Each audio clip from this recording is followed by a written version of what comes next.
பிரியமானவர்களே, இயேசு கிறிஸ்துவின் நாமத்தில் உங்களுக்கு என் அன்பின் வாழ்த்துக்கள். சுகமா இருக்கிறீங்களா? வீட்டில் எல்லாரும் ஆரோக்கியமா மகிழ்ச்சியா இருக்கிறீங்களா? என் பிள்ளைங்க குடும்பமா ஜெபிச்சாதான் நான் அவங்கள பாதுகாக்க முடியும், ஆசீர்வதிக்க முடியும்.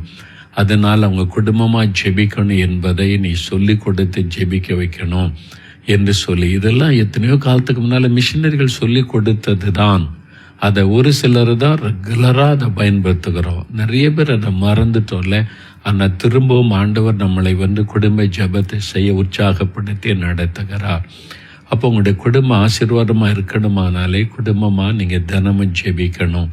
அதுக்கு நிறைய தடை வரும். சாத்தான் தடைப்படுத்த முயற்சிப்பான். உங்கள் குடும்பத்தில் இருக்கிற ஒருத்தர் மூலமாகவே தடையை உண்டாக்க நினைப்பான். ஏதாவது ஒரு சூழ்நிலை மூலமாக உண்டாக்குவான். சொல்லுவான், குடும்ப ஜெபம் வச்சாலே பிரச்சனை வந்துடுதும்பாங்க. ஏன்னா பிசாசுக்கு தெரியும் நீங்கள் குடும்பமாக ஜெபிக்க ஜெபிக்க ஜெபிக்க ஆசீர்வதிக்கப்பட்டு விடுவீர்கள் என்று அவனுக்கு தெரியும். அதை தடுக்க முயற்சிப்பான். அதனால விட்டுறக்கூடாது. சரியா? இன்னைக்கு உங்கள் வீட்டில் ஏதாவது பிரச்சனையா, பயப்படுத்துகிற காரியம், சோர்வை உண்டாக்குகிற காரியம், கலங்க பண்ணுகிற காரியம், உங்களுடைய வீட்டில், உங்களுடைய பிஸ்னஸில், உங்களுடைய படிப்பில், உங்களுடைய வேலையில், அல்லது உங்களுக்கு வந்திருக்கிற ஏதோ ஒரு போராட்ட, வியாதி, பிரச்சனை, மனிதரால் உண்டாக்குற நெருக்கம், கலங்கி கொண்டு இருக்கிறீங்களா? பயப்படாதங்க. யாக்கோபு கடந்து சென்ற ஒரு பாதையில் அவர் பயப்படுகிற சூழ்நிலை வருது. தன் மனைவி பிள்ளைகளோட, மனைவிமார்கள் பிள்ளைகளெல்லாம் அழைத்து கொண்டு திரும்பி வருகிறார். திரும்பி வரும்போது அவருக்கு ஒரு செய்தி வருகிறது. உம்முடைய சகோதரனாகிய ஏசா 400 பேரோட உன்னை எதிர்கொண்டு வருகிறார் என்று. சகோதரனை பார்க்க வந்தா அவரும் குடும்பமும் வந்தா பரவாயில்ல, 400 பேரோட அடியாட்களோட வருகிறார் அப்படின்னு செய்தி வந்தோடனே யாக்கோபுகளை பயம். 20 வருஷத்துக்கு முன்னால ஏமாத்திட்டு ஓடினாரு, ஏசாவை ஏமாத்திட்டு ஓடினாரு. இப்போ ஏசா பழி வாங்க வருகிறான் என்பதாக அது மாதிரி ஒரு செய்தி வந்த உடனே அவருக்குள்ள பயம். இப்போ மனைவிமார்கள் பிள்ளைகள்லாம் இருக்கிறாங்க, எல்லாரையும் சிதைச்சிருவான்னு என்ன ஆகுறதுன்னு ஒரு கலக்கம். அந்த மாதிரி சூழ்நிலையில யாக்கோபு ஒரு ஜெபம் பண்ணுகிறார். அந்த ஜெபத்துக்கு அப்புறம் சூழ்நிலை மாறுகிறாரு. ஏசா கோபத்தோடு அந்த ஏசா யாக்கோபை கட்டி பிடித்து அழுகிறான், கண்ணீர் வடிக்கிறான். அவருடைய இருதயம் மாற்றப்படுகிறது, சூழ்நிலை மாற்றப்படுகிறது. அவன் பயந்த காரியம் நன்மையாய் மாறுகிறது. நீங்கள் பயந்து கொண்டிருக்கிற காரியம் நன்மையாய் மாறிவிடும். வியாதி குறித்து பயப்படுறீங்களா? கடன் பிரச்சனை குறித்து பயப்படுறீங்களா? அவமானம் வந்துருமோ, நிந்த வந்துருமோ நீ பயப்படுறீங்களா? இவங்க நம்மளை அழிச்சிருவாங்களோ, நம்மளை அவமானப்படுத்திடுவாங்களோ கலங்குறீங்களா? நன்மையாய் மாறும். நம்ம ஒரு வார்த்தை சொல்லுவோம்ல, ப்ரேயர் சேஞ்சஸ் திங்ஸ். ஜெபம் காரியங்களை மாற்றும். நிறைய பார்த்துருப்போம்ல. இந்த மாற்றம் எப்படி வந்தது? யாக்கோபு பயப்படுகிற சூழ்நிலை வந்தது. எப்படி அது தலைகளாய் மாறினது என்றால் யாக்கோபுடைய ஜெபம் காரியங்களை மாற்றும். நீங்க குடும்பமா சரியா ஜெபிச்சீங்கன்னா கடன் பிரச்சனை மாறிவிடும், இந்த அவமான நிந்தை மாறிவிடும், இந்த போராட்டம் மாறிவிடும். Prayer changes things. ஜெபம் காரியங்களை மாற்றும். ஏனென்றால் ஜெபத்தை கேட்கிற தேவன் வல்லமையுள்ளவர், காரியங்களை மாற்றுகிறவர். யாக்கோபுக்காக இந்த அற்புதம் செய்த ஆண்டவர் உங்களுக்கு செய்ய மாட்டாரா? அப்போ யாக்கோபு ஜெபித்ததுனால இந்த மாற்றம் வந்தது. யாக்கோபு எப்படி ஜெபம் பண்ணினார்? வேத புஸ்தகத்தில் எடுங்க, ஆதியாகமம் 32 அதிகாரம், எல்லாம் திருப்புங்க. ஆதியாகமம் 32 அதிகாரம் 9 12 வசனங்களை நம்ம சேர்ந்து வாசிக்கலாம். திறங்க. நீங்கள் பழைய ஏற்பாட்டில் 41 பக்கம் எடுத்துக்கொள்ளுங்க. யாக்கோபு ஜெபம் பண்ணுகிற ஒரு ஜெபம். இந்த ஜெபத்தினால தான் சூழ்நிலையே தலைகளாய் மாறுகிறது. என்ன ஜெபிக்கிறார் பாருங்களேன்.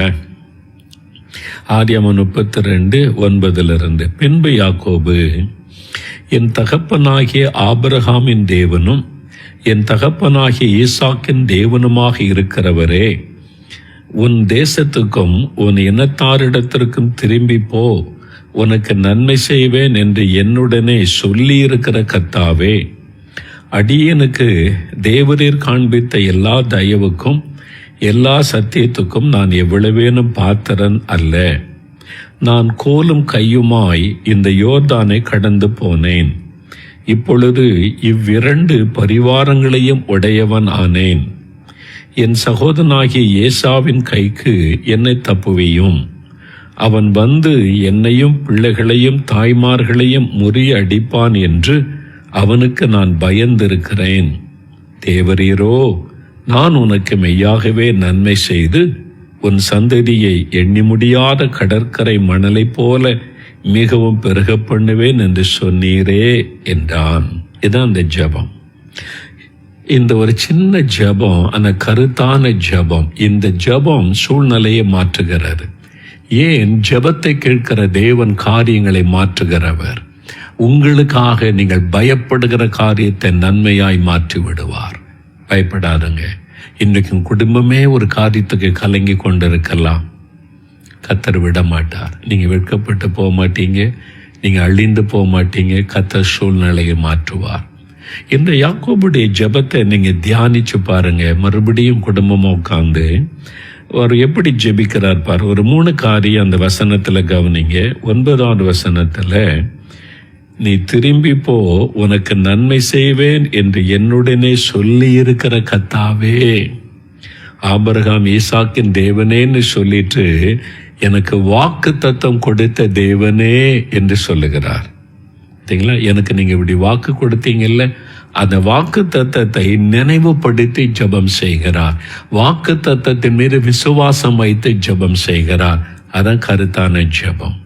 தேவன் உங்களுக்கு வாக்கு கொடுத்திருக்கிறார்ல, நான் உன்னை விட்டு விலக மாட்டேன், கைவிட மாட்டேன், நீ இழந்து போனதெல்லாம் திரும்ப தருவேன் அப்படின்லாம் வாக்கு கொடுத்தார்ல. அப்பப்போ கர்த்தர் பேசின வாக்கு தத்தத்தை எழுதி வச்சிருக்கிறீங்களா? அதை விசுவாசித்து அதை சொல்லி ஜெபிக்கணும். பார்த்தீங்களா? அப்படிதான் ஜெபிக்கிறார். அதை முதலாவது விசுவாசிக்கிறார், அதை சொல்லுகிறார். இப்படி எனக்கு சொல்லி இருக்கிற, என்னுடனே சொல்லி இருக்கிற கர்த்தாவே அப்படின்னு ஜெபிக்கிறார். அப்ப ஆண்டவர் வந்து சொல் தவறானவர், வார்த்தை மாற மாட்டார். நீங்க அதை ஞாபகப்படுத்தி ஜெபிச்சிட்டீங்கன்னு வைங்கள, அவரால் அசைய முடியாது.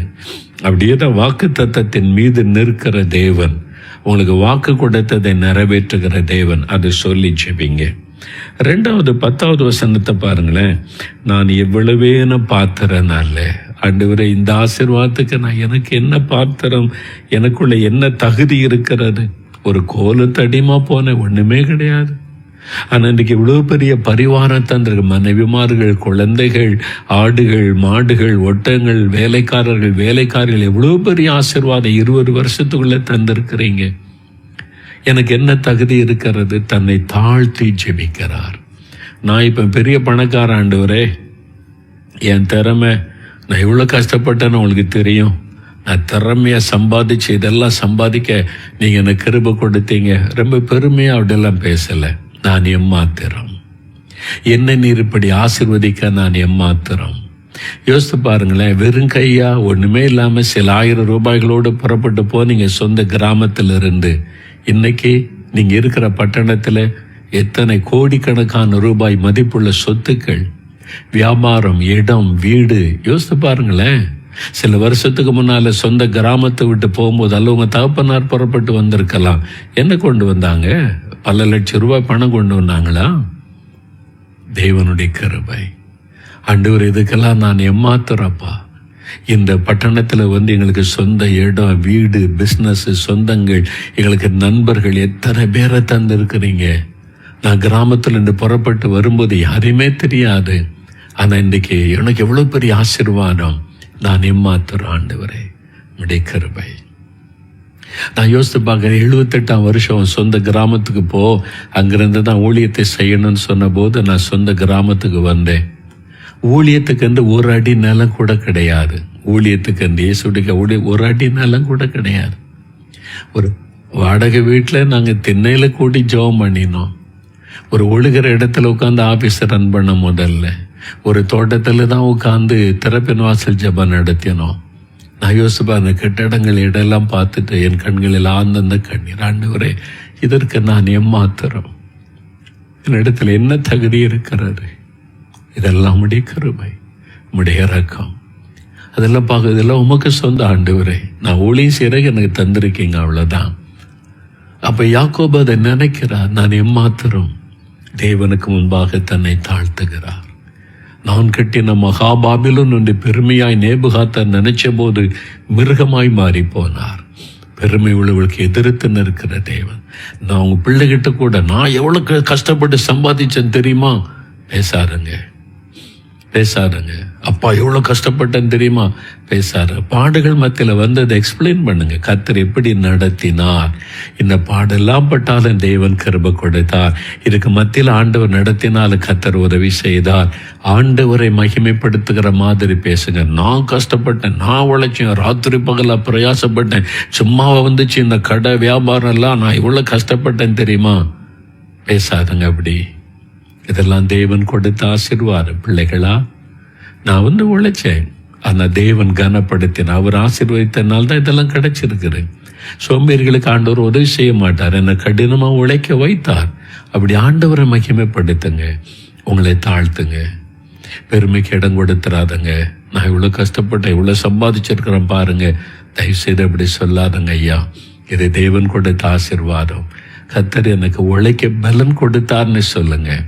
நான் உழைச்சேன், கஷ்டப்பட்டேன்னு சொல்லாதங்க. உழைக்க கிருபை கொடுத்தார், உழைக்க நல்ல சரீர சுகபலன் கொடுத்தார், அப்படி சொல்லுங்க. தாழ்த்தினார். பார்த்தீங்களா, தன்னை தாழ்த்தினரை பார்க்கிறோம். மூன்றாவது அப்படி எப்படி ஜெபிக்கிறார்? நான் பயந்திருக்கிறேன், என் சகோதரன் என்னை முறியடிப்பான் என்று பயந்திருக்கு, இருதயத்தை திறந்து ஜெபிக்கிறார். பார்த்தீங்களா, எதையுமே மறைக்கல, தன் இருதயத்தை திறந்து யாக்கோபு ஜெபிக்கிறார். ஆண்டவர்கிட்ட போய் மனம் திறந்து ஜெபிங்க. ஆண்டவரே, இந்த காரியம் எனக்கு ஒரு பயமா இருக்குது, இந்த கடங்காரங்கெல்லாம் இருக்கிறாங்க, வீட்டு ஏலத்துக்கு வந்துருமோன்னு பயமா இருக்குது, கடையை எடுத்துருவாங்களோன்னு பயமா இருக்குது, எனக்கு அவமானம் வந்துருமோன்னு பயமா இருக்கு, என்ன பண்ணன்னு தெரியல, நான் உண்மைதான் நம்பி இருக்கிறேன். உங்களை தாழ்த்தி மனதில் இருக்கிறதெல்லாம் சொல்லுங்க. பயமா இருக்குது, சோர்வா இருக்குது, கலக்கமா இருக்குது, இந்த மனிதரை நினைச்சா எல்லாத்தையும் சொல்லுங்க. அவர் சொல்றாரு, ஏசாவின் நிமித்தம் நான் பயந்து இருக்கிறேன். தப்பே கிடையாது. ஆண்டவர்கிட்ட மனம் திறந்து பேசுங்க. நான் அப்படிதான் செய்வேன். எனக்கு சோர்வு வந்தா, அன்னைக்கு கொஞ்சம் சோர்வா இருக்கிற ஆண்டவரை ஜெபிக்கவே முடியல அப்படின்னு சொல்லுவேன். ஆண்டோடைய பாத்துல உட்கார்ந்து இந்த காரியெல்லாம் நினைச்ச கொஞ்சம் வருத்தமா இருக்குது ஆண்டவரே அப்படின்னு சொல்லுவேன். என்னை பாதிக்கிற எல்லாவற்றையும் ஆண்டவருக்கு சொல்லுவேன். சந்தோஷமா இருக்கிறதே சொல்லுவேன், நான் சந்தோஷமா இருக்கிறேன், நீங்க என் கூட இருக்கிறீங்க, என்னை தைரியப்படுத்தி இருக்கிறீங்க, நன்றி ஆண்டவரே என்று மனம் திறந்து கத்தரிட்டதுல பேசுங்க. சரியா? ஃபேமிலியா, குடும்பமா, பிள்ளைகளுக்கெல்லாம் சொல்லி கொடுத்து அப்படி ஜெபம் பண்ணுங்க. ஜெபிக்கலாமா? முழங்கால் போடுங்க, எல்லாரும் முழங்கால் போடுங்க. ஆண்டவருடைய பாதபடியில குடும்பமா ஆண்டவரை பார்த்து, இன்னைக்கு ஏதோ ஒரு காரியம் உங்களை பயமுறுத்துது, உங்களை நெருக்கி கொண்டு வருகிறது, ஒரு கடன் பிரச்சனை, மனுஷரால் வரக்கூடிய போராட்டம், ஒரு வழக்கு, ஒரு நெருக்கம், என்ன பண்ணன்னு தெரியல. கர்த்தர் அற்புதம் செய்வார், காரியத்தை மாற்றுவார். கருத்தா ஜெபிங்க, எல்லாம் முழங்கால் படியிடுங்க, ஆண்டவருடைய சமூகத்துல சொல்லுங்க. தகப்பனே, இந்த குடும்பத்திற்காக நன்றி, இந்த பிள்ளைகளுக்காக ஸ்தோத்திரம். இந்த குடும்பம் உம்முடைய குடும்பப்பா, உங்க குழந்தைங்க, உங்க பிள்ளைங்க, உங்களை தன்னுடைய குடும்ப தலைவராக ஏற்றுக்கொண்டிருக்கிற குடும்பப்பா, உங்களுக்கு சொந்தம். இவங்களை உங்களுடைய ரத்தத்துக்குள்ள மூடி வைத்துக் கொள்ளுங்க, உங்களுடைய பாதுகாப்புக்குள்ள வைத்துக் கொள்ளுங்க. இன்னைக்கு பயந்து கொண்டு இருக்கிறாங்கப்பா, சோர்ந்து போய் இருக்கிறாங்கப்பா, அந்த பயத்தை மாற்றுங்க, அந்த சோர்வை மாற்றுங்க. ஆண்டவரே, ஒரு அற்புதம் செய்யுங்கப்பா. யாக்கோபுக்கு ஒரு அற்புதம் செய்து காரியங்களை மாற்றினீங்களே, இந்த பிள்ளைகளுக்கு ஒரு அற்புதம் செய்யுங்க. இந்த காரியத்தை மாற்றுங்க, இந்த பயப்படுகிற காரியத்தை மாற்றுங்க, இந்த சூழ்நிலைகளை மாற்றுங்க. இந்த கடன் பிரச்சனை விடுதலை கொடுங்க, இந்த மனுஷருடைய பொல்லாங்கிலிருந்து விடுதலை கொடுங்க, இந்த பொல்லாத வியாதியின் கட்டிலிருந்து விடுதலை கொடுங்க. பிள்ளைகளை ரட்சிங்க, பிள்ளைகளை மாற்றுங்க. அவருடைய தொழில வந்திருக்கிற போராட்டங்களை மாற்றுங்க, வேலையில் வந்திருக்கிற நெருக்கடிகளை மாற்றுங்க, ஊழியத்தில் வந்திருக்கிற போராட்டங்களை வெற்றி கொடுங்க. உம்முடைய பிள்ளைகளுக்கு ஒரு அற்புதம் செய்யுங்கப்பா. நாங்கள் ஜெபிக்கிறோம், நாங்கள் ஏமாத்துற ஆண்டவரே, இம்மட்ட உயிரோடு இருப்பது உம்முடைய கிருபை, ஜீவனோடு இருப்பது உம்முடைய கிருபை. நீங்க பிச்சையாக எங்களுடைய உயிரை பாதுகாத்து வரீங்க, உங்களுக்கு நன்றி. எங்களுக்கு வாக்கு கொடுத்தீங்க தானே, நான் உன்னை விட்டு விலக மாட்டேன், கைவிட மாட்டேன்னு சொல்லி இருக்கிறீங்க. உங்க ரத்தத்தினால மீட்டு கொண்ட உங்க குடும்பம், உங்க பிள்ளைங்க, விலக மாட்டேன், கைவிட மாட்டேன், வெட்கப்பட விட மாட்டேன், இழந்து போனதை திரும்ப தருவேன்னு சொன்னீங்களே, அந்த வாக்கு தத்தத்தின் ஆசீர்வாதம் உண்டாகட்டும், இந்த குடும்பத்துக்கு உண்டாகட்டும், இந்த பிள்ளைகளுக்கு உண்டாகட்டும். இந்த மகன், இந்த மகள் கண்ணீரோடு ஜெபிக்கிறாங்களே, அற்புதம் நடக்கட்டும். இன்றைக்கு ஒரு மாற்றம். யாக்கோபை ஜெபித்த உடனே ஒரு மாற்றத்தை உண்டாக்குனீங்க, சூழ்நிலைகளை மாற்றினீங்க. சூழ்நிலைகள் மாறட்டும், அற்புதம் மாற்றம் வரட்டும். இயேசுவின் நாமத்தில் இவங்க மூலமா இவங்க சபை ஆசீர்வதிக்க சந்திக்கப்படட்டும். சபையில எழுப்புதல் வரட்டும். இந்த தெருவில், இந்த கிராமத்தில், இந்த பட்டணத்தில் மாபெரும் எழுப்புதலுக்காக உம்முடைய பிள்ளைகளை பயன்படுத்துங்க. ஜெப ஆவியினால் நிரப்புங்க. சோர்ந்து போகாம தினந்தோறும் ஜெபிக்க கிருபை கொடுங்க. ஆவியானவர் பலப்படுத்துகிறேன். நன்றி. எங்களுடைய தமிழ்நாட்டில் இந்த எழுப்புதல் வரணும். சோர்ந்திருக்கிற எல்லா தேவ பிள்ளைகள் பலன் அடையணும். சோர்ந்திருக்கிற ஊழியர்கள் பலன் அடையணும். வல்லமைப்படுத்துங்க, பலப்படுத்துங்க. யாக்கோபுக்கு அற்புதம் செய்த மாதிரி காரியங்களை மாற்றுங்க, அற்புதம் செய்யுங்கப்பா. எங்களுடைய மூளை இந்தியாவிலும் ரட்சிப்பின் சந்தோஷம் புரண்டு ஓடும்படி ரட்சிப்பின் அலை வீசட்டும். ரட்சிப்பின் எழுப்புதல் உண்டாகட்டும். மனம் திரும்புதல் உண்டாகட்டும். ஆவியானவர் ஊற்றப்படட்டும். அதற்காக ஜெபிக்கிறோம். எந்தெந்த இடத்துல இந்த கர்த்தருடைய பிள்ளைகள் ஊழியர்கள் பயத்தோட கலக்கத்தோடு ஜெபிக்கிறாங்களோ அவங்களுக்கு எல்லாம் அற்புதம் நடக்கட்டும்.